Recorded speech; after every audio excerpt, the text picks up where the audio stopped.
What's going on, everyone? It's Nick, and yeah, I know this might look awkward, me wearing USC gear with Giants stuff in the background, but if you're not new here, you already know this, that I'm a Giants fan for the NFL and USC fan for college football. But anyways, let's just get into it. Please remember to like the video because it really helps out. It only takes 1 second. Also, if you're new here, please remember to subscribe because I cover basketball, baseball, and football in here. So if you love any of those 3 sports, this is the place for you, and it would mean the world to me. And also, please remember to hit that notification bell for whenever I upload in the future. You won't miss it. Now, you know I'm here to talk about Sam Darnold. That's why I have the USC gear on.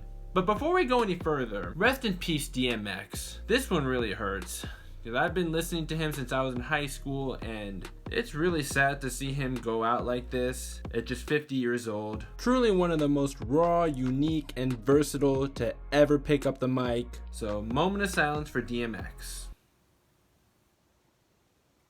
Okay, now that we got that out of the way, let's talk about this Sam Darnold trade. And yes, I know I'm a little late in covering this, so apologies for that. So, Sam Darnold was traded to the Carolina Panthers for a 6th round pick this year and a 2nd and 4th round pick next year. So, you see the title, Sam Darnold was set up to fail. And I'm not just saying this because I was rooting for him since he was at USC. I mean, come on, Adam Gase was his coach. But yeah, how I actually became a USC fan, I didn't have a college team growing up. I was rooting for all my pro teams growing up, but with college, not until I was an adult, and I went to Sam Darnold's first ever start at USC. I got this hat and this shirt the day before the game, and after I went to that game, I decided to just stick with USC ever since, because I was living in SoCal at the time. But anyways, for Sam Darnold being set up to fail, yeah, I'm not just saying this because I've been rooting for him since he was at USC. I know Jets fans personally that would agree with me on this. And yeah, Adam Gase was his head coach, and Adam Gase never utilized anybody properly. And Darnold also had a terrible offensive line, and with the protection he was given, or lack of thereof, he's lucky to be alive, let's just put it that way. And he also had no running game, even with Le'Veon Bell. And again, yeah, Adam Gase is as competent of a head coach as Waldo Geraldo Faldo from Family Matters. Big news, buddy. Roger and Maxina incommunicado. Wow. Is that in Mexico? No, they're not speaking to each other. Roger dumped her. He left her in Mexico? They're not in Mexico. They broke up. Here's your chance, man. I want to go to Mexico. Waldo, didn't you tell me you had a big crush on Maxine? Hey, that's a secret. That's just between you, me, and the West Sea men I wrote it in. And Ryan Tannehill wasn't so good in Miami, but he's been thriving in Tennessee, so that should also tell you something about Adam Gase, and that could also be some hope for Sam Darnold in the next chapter of his career. And really, Sam Darnold is not as bad as he looks on paper. If you look at the footage, the dude has talent. He does have arm strength, he is mobile. Yes, I know the decision making can be questionable regardless of who's the head coach, but I do think in a better system, that is fixable. Not to mention, he is still very young. And now Sam Darnold is reunited with Robbie Anderson, who's coming off a career year. And Robbie Anderson wasn't all that with the Jets, but he's taken off since he's gone to the Panthers. And Darnold also has a great running back now in Christian McCaffrey. And his best receiver with the Jets was Jamison Crowder.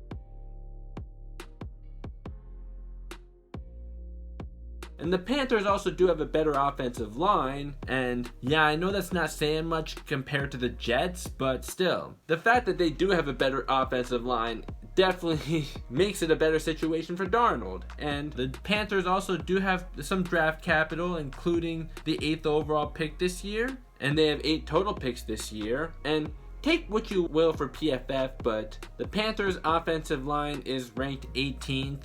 But hey, that's still a lot better than what the Jets are ranked, which is 29th. And I'm still very much rooting for Sam Darnold. I even was rooting for him when he was on the Jets, despite being a Giants fan, but I never even actually hated the Jets. I just don't root for them. I don't even really consider it a rivalry if they only play each other every 4 years and have never played each other in the Super Bowl. But, I'm hoping that Sam Darnold can turn things around in Carolina. I'm hopeful that he will. And I know he'll have to compete for a starting job with Teddy Bridgewater, who the Panthers can't cut because that'll just leave them with $20 million in dead cap. Maybe the Panthers will trade him, we don't know, but I'm pretty confident that Sam Darnold will win that starting job. And I have seen people say that he should have stayed in school. Hey, if this was several years ago, I would have thought the same thing too. However, my thoughts on that have changed. If you're projected to be a top 3 pick in the draft, you'd want to go pro as soon as possible too. His draft stock was not going to get any higher than it was at the time, especially if he got hurt, so even if he really never does pan out, I still won't blame him for leaving early, even though I sure would have loved to have him at USC for another year. And even if he really never pans out, he can still always go back to school and get his degree. So yeah, I really don't blame him for leaving USC when he did. And by the way, Sam Darnold is only 23. To some of you, it might seem like he's older, but not to me, but probably because I've been watching him since he was at USC and I've been rooting for him since day one at USC. But yeah, I can understand why it'd feel like he's older than he is because he's been in the league for 3 years now. And yeah, even at USC, yes, he was prone to turnovers at times, more so in his second season there. And yeah, the Cotton Bowl against Ohio State, yeah, bad memories. Let's not go any further with that. But I really do think that his problems are definitely fixable with a competent head coach at the very least. And a team that's actually competent. But again, yeah, he does have the athleticism and he does have the arm strength to actually be a successful quarterback. I'm not saying that he's going to be a Patrick Mahomes or Deshaun Watson, but I do think that he can still succeed in the NFL. Now for the Jets, it looks like they will draft Zach Wilson.